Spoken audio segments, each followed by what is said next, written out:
Unidad 7. Alternativas modernas. Seguimos en la parte del curso en la que examinamos cómo otras denominaciones organizan sus cultos, es decir, sus liturgias.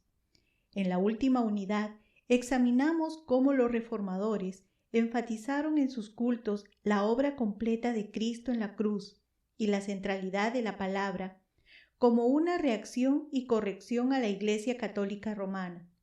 Usamos esto para reflexionar en los porqués y las razones para la organización de nuestros cultos. En esta unidad vamos a ver los cambios en la liturgia en la historia de una de las iglesias de la Reforma, la Iglesia Anglicana. Es importante reconocer que este curso fue escrito para enseñar a anglicanos evangélicos australianos y que esta sección existe para ayudarles a entender los cambios a través del tiempo y las influencias históricas en la liturgia desde la Reforma hasta el día actual. A primera vista, un estudio así parece poco relevante para la Iglesia en Latinoamérica y España. Pero estudiar un caso práctico como este nos ayuda a reflexionar en nuestra historia. Entonces, durante esta unidad, piense en identificar las influencias históricas en los cultos en su iglesia o denominación y los efectos en sus cultos. Brevemente, es importante aclarar un tema de la Iglesia Anglicana, su reputación por ser solo una versión de la Iglesia Católica. ¿Cómo es que la Iglesia Anglicana, que era una de las iglesias de la Reforma y que empezó por el rechazo a Roma, llegó a tener una reputación de ser nada más que una versión light de la Iglesia Católica Romana? Como en cada historia larga, hay una serie de reacciones y reacciones a estas reacciones. Muy brevemente, la Reforma iniciada en el siglo XVI fue una reacción contra el anterior mal uso y abuso de la Biblia. Representamos la reacción con la imagen de un péndulo. En el siglo XVII, la Iglesia produjo el libro de oración común, diseñado para enfatizar la fe, la gracia y la Biblia en los cultos. En el siglo XIX, empezó una gran reacción en la Iglesia Anglicana por el movimiento de Oxford. Es en ese tiempo que un grupo de anglo-católicos introdujeron y promulgaron aspectos de la Iglesia Católica en la Iglesia Anglicana.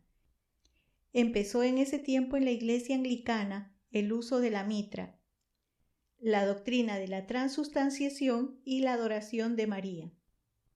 Entonces podemos observar que estos elementos católicos que forman la identidad de la Iglesia Anglicana actual en la mente de muchos recién entraron después de 3 siglos. En el siglo XX podemos ver, indicado por el gris, que esta influencia católica tenía un efecto en la organización de cultos en Inglaterra y Australia, con sus respectivas reacciones. Durante esta unidad vamos a ver estos efectos en los cultos para ayudarnos a reflexionar sobre cómo las prácticas en nuestras iglesias son una reacción contra otras influencias. Una nota: es importante observar que hay 85 millones de anglicanos en el mundo y la rama anglicana católica no representa a todos en cuanto a teología o estilo. Unidad 7. Alternativas modernas. Sección 1. Algunas razones para utilizar un orden consensuado en el culto. Muchas iglesias dentro de la misma denominación pueden diferenciar en cómo organizan sus cultos, es decir, sus liturgias. Este orden puede ser informal, pero ¿cuáles son algunas ventajas de tener un orden formal y común? Para estar claros, cuando hablamos de una liturgia, hablamos de tener guiones para varias partes del culto, con lecturas y oraciones decididos de antemano. No proponemos una liturgia específica, sino la idea de tener un programa de un culto con los elementos preparados formalmente por la iglesia o denominación. En 1 Corintios vemos lo que Pablo dice que es importante para el ministerio público, es decir, los cultos. Acá representamos el programa del culto, es decir, la liturgia, con una hoja con números como una lista de eventos en el culto. Para Pablo, el culto tiene que ser ordenado para la edificación de la iglesia, como vimos en la unidad 3. La iglesia debe comprender lo que dicen y oran en el culto para poder decir amén con lo que es proclamado.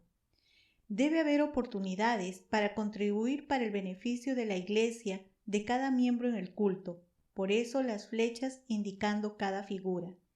Debe suceder todo con el propósito de edificar la iglesia, y el carácter de Dios debe ser manifestado en el ministerio de unos a otros en el culto. Estas ideas no significan que cada culto tiene que ser lo mismo cada semana. Para los reformadores que estudiamos en la unidad 6, la Biblia tenía que ser central en el culto. Su idea era que cada parte del culto tenía que ser una expresión de lo que creía la congregación en conjunto, es decir, querían que la liturgia se basara en la Biblia. Como vimos en los ejemplos de Lutero, Calvino y Cranmer, había variedad en la expresión de esta prioridad central visto en las liturgias de los tres. Al mismo tiempo, querían una cierta uniformidad en la liturgia como parte de la unidad entre iglesias que estaban conectadas por ser parte de la misma denominación, por ejemplo. ¿Por qué quisiera una denominación hoy en día un orden de servicio con la estructura, las introducciones de las partes, las lecturas, las oraciones ya preparadas de una manera formal? Hay 4 ventajas. Significa que habría confianza en que cada parte del culto es de alta calidad. Ahorra tiempo porque será necesaria menos preparación por los pastores y líderes. Significa que una persona puede cambiar el culto o mudarse a otra iglesia por razones del trabajo o familia, y esta nueva iglesia puede ser familiar inmediatamente. Crea una familiaridad que ayuda a la gente que regresa después de un tiempo de separación de la iglesia. ¿Y qué quisiéramos en una liturgia hoy en día? Que el Evangelio y su perspectiva sea proclamado en cada culto. Que la lectura y prédica sistemática y bíblica sea el centro de todo. Que amplíe la oración con un enfoque más grande que solo las necesidades de la congregación presente. Que haya oportunidad para la participación de mucha gente semana a semana. Que haya ayuda para entender el propósito del bautismo y la cena del Señor como los ritos mandados por Jesús. Si creemos que estos y otros elementos son importantes, ¿qué tanto bien logran nuestros cultos semanales si dependemos solo de programas, oraciones y elementos del culto improvisados cada semana? Por eso alguna forma de liturgia puede ayudar. Puede ser con un libro como el libro de oración común que la gente recibe al llegar y usan durante el culto, o una hoja que reciben de la misma manera, o puede ser proyectado. Cualquiera que sea el método de presentación, es importante pensar cómo ésta apoya al culto. También es importante pensar en la postura. Para cada elemento del culto, ¿es mejor pararse o estar sentado? Sección 2. Revisión de los libros de oración en Inglaterra y Australia. Esta sección necesita una introducción. Cada iglesia tiene una liturgia, o sea, cada iglesia tiene un orden en el servicio. Tiene una forma de oración normal, también una manera de introducir el servicio, temas regulares de oración, de introducir la prédica, de despedir a la congregación. Como hemos visto, los elementos y su orden comunican verdades teológicas porque reflejan nuestras prioridades. Los pastores deciden todo esto basado en una mezcla de su propia experiencia de la Iglesia, en la teología y en las tendencias en la historia de la denominación. Esta sección examina cómo ha cambiado la liturgia de la Iglesia anglicana en Inglaterra y Australia a través del tiempo. Cómo los elementos del culto y su orden han cambiado bajo las reacciones católico-romanas y las reacciones contra esto.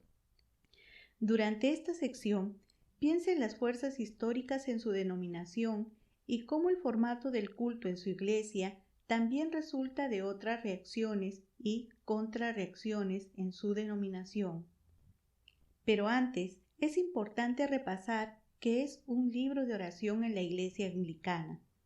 Muchos cultos tienen una hoja que describe el orden del culto que produce el pastor cada semana. Imaginemos que, en vez de producirla cada semana, el pastor prepara todos los cultos de antemano para el próximo año. Y que el pastor también incluye el programa de culto para la Cena del Señor, las bodas, los bautizos y los funerales. Además, el pastor prepara un calendario de lecturas bíblicas que cubre toda la Biblia durante el año, y que hay listas de una variedad de oraciones preparadas para que la iglesia ore por los temas importantes sistemáticamente, todos con variaciones que los líderes del culto pueden usar. Si todo esto lo ponemos en un libro, esto sería como el libro de oración común. La liturgia, basada en la obra del reformador Thomas Cranmer, es una guía de cultos para estar seguro de que siguen las prioridades de la Reforma. Y ver cómo la Iglesia anglicana ha adaptado y cambiado este libro puede ayudarnos a considerar las influencias en nuestros cultos. También identificar aspectos y elementos positivos que hemos perdido en nuestra cultura actual de liturgias más improvisadas. Sección 2. Revisión de los libros de oración en Inglaterra y Australia.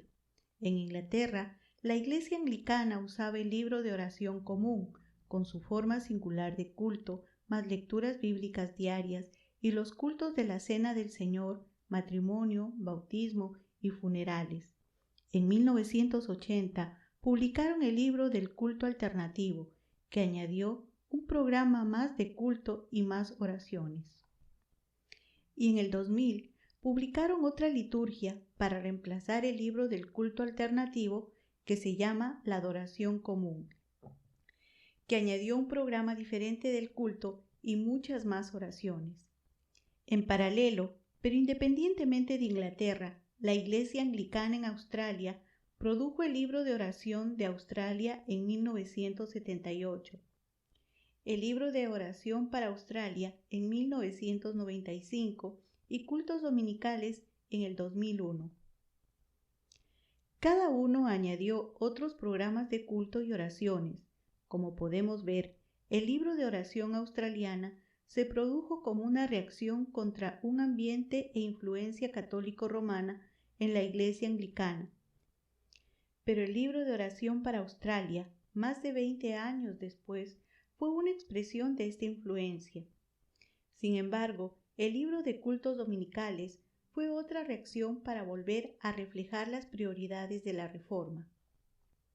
¿Y qué importa si introdujeron más programas de cultos y más oraciones? Es importante porque sabemos que los pastores y líderes usan estos libros para dirigir cultos y podemos observar que el libro del culto alternativo fue producido como parte de la influencia católica romana.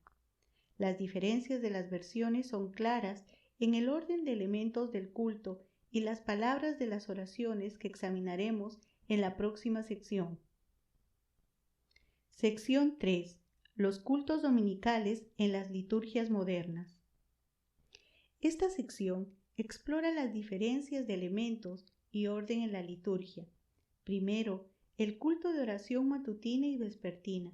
Este tipo de culto era para obreros temprano en la mañana, antes del trabajo, y el otro al final del día.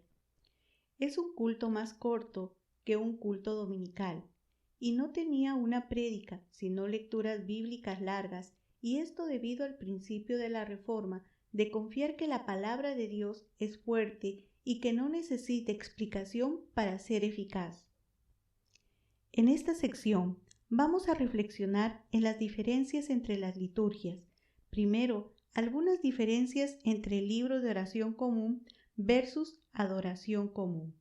Sabemos que el primero viene de la Reforma, pero adoración común es una mezcla de influencias porque fue un intento de mantener el equilibrio entre la rama reformada y la rama anglo-católica. Esta diferencia se manifiesta en el libro de adoración común en la brevedad de la confesión de pecado por parte de la congregación, la declaración del perdón y las lecturas bíblicas conectadas con los dos. ¿Qué comunica este cambio sobre la gravedad del pecado y la naturaleza del perdón a la congregación? ¿Cómo son estos elementos en sus cultos? Un aspecto positivo en adoración común es que hay más opciones de oraciones, resultando en más variedad entre cultos. Segundo, comparamos el mismo culto de oración en el libro de oración común versus el libro de oración para Australia. Como un recordatorio, el libro de oración para Australia fue producido bajo la influencia católica romana. En la liturgia de la Reforma, la confesión del pecado por parte de la congregación y la declaración del perdón iniciaban el culto, después himnos y lecturas. En el libro de oración para Australia, el culto empieza con mucha música, después siguen las lecturas y la prédica, y finalmente la confesión y el perdón.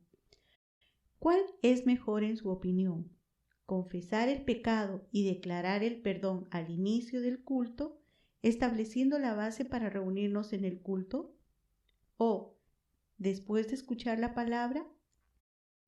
Ahora examinemos algunas diferencias en los cultos de la comunión, o sea, la cena del Señor. Volvamos a Inglaterra para contrastar el libro de la oración común y la adoración común. En el libro de oración común, el culto empieza con el Padre Nuestro. Luego la prédica con tiempo para reflexionar, después una confesión de pecado y la proclamación de éste como respuesta a la palabra, y finalmente la cena del Señor como otra respuesta a la palabra. En el libro de adoración común hay oración con la confesión y declaración del perdón, luego la prédica.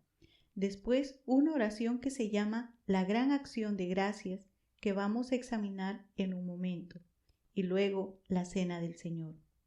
Algo para considerar es el efecto de tener la confesión y declaración antes de la palabra. ¿Cuál es el riesgo de reforzar en la mente de algunos que es la oración que purifica como un rito, en lugar de recordar por medio de la prédica que la purificación la recibimos en Cristo? Hay que considerar la ambigüedad en la formulación de oraciones en lo que queremos comunicar sobre Jesús y la salvación, que da la idea de que el pan y el vino es otro sacrificio. Solo vemos frases claves en este resumen. Por tanto, es importante leer estas oraciones en el texto de Moclan. Una de las opciones para la oración de gran acción de gracias en el libro de adoración común, como parte de la cena del Señor, tiene esta frase: acepta por medio de Jesús nuestro sacrificio de agradecimiento y alabanza. Es posible que el sacrificio acá refleje el lenguaje también de Hebreos 13, pero su lugar en el contexto de la celebración de la Cena del Señor puede comunicar o afirmar la idea que el pan y el vino es otro sacrificio por el pecado que ofrecemos a Dios. Como sabemos, el pan y el vino de la cena no es otro sacrificio, solo lo que Jesús hizo en la cruz. Jesús dijo que comer el pan y tomar el vino es en su memoria, no como sacrificio al Padre. Hay una oración más problemática que tiene la frase: envía tu Santo Espíritu para que el pan partido y el vino vertido sean para nosotros el cuerpo y la sangre de tu Hijo amado. Acá en esta oración, antes de la cena del Señor, da la idea que los elementos de la cena son convertidos de alguna manera en otro sacrificio de Jesús, reflejando la doctrina católica romana y cambiando el carácter singular del sacrificio de Jesús. Regresamos a Australia.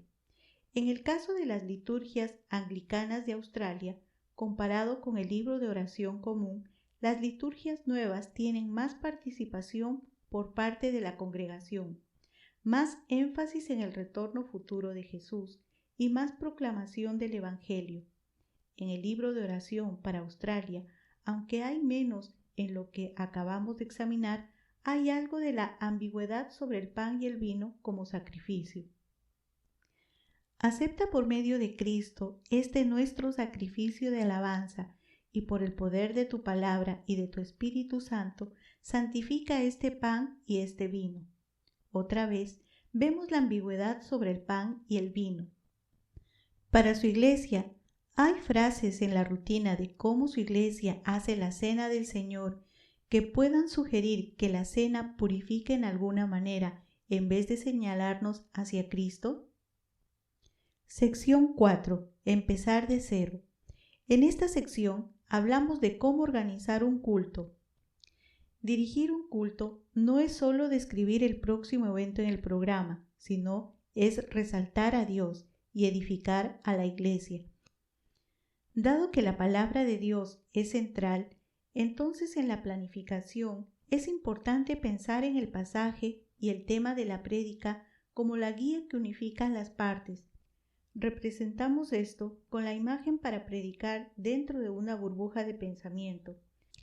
Cada culto necesita 3 partes, un comienzo, un desarrollo y una conclusión. CDC. La idea es que el comienzo prepara y enfoca a la congregación para que escuche la lectura y prédica de la palabra en el desarrollo del culto, con la oportunidad y ánimo de responder a la palabra en la conclusión. Algunos detalles del comienzo.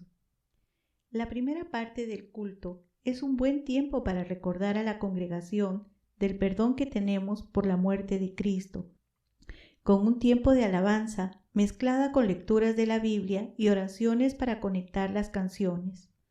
Esta confesión, perdón y recordatorio es algo que podemos hacer juntos como congregación, no solamente declarándolo desde el frente. En la conclusión, reflexionamos en la palabra. Podemos hacerlo por medio de la oración u otra actividad participativa como un testimonio y alabanzas, como respuesta a la palabra de Dios, todo para enfocarnos en ponerla en práctica para la vida diaria. Cuando elegimos recursos, es importante que el énfasis sea la Biblia, a la que respondemos por medio de oración, alabanza y ministrarse uno al otro en amor.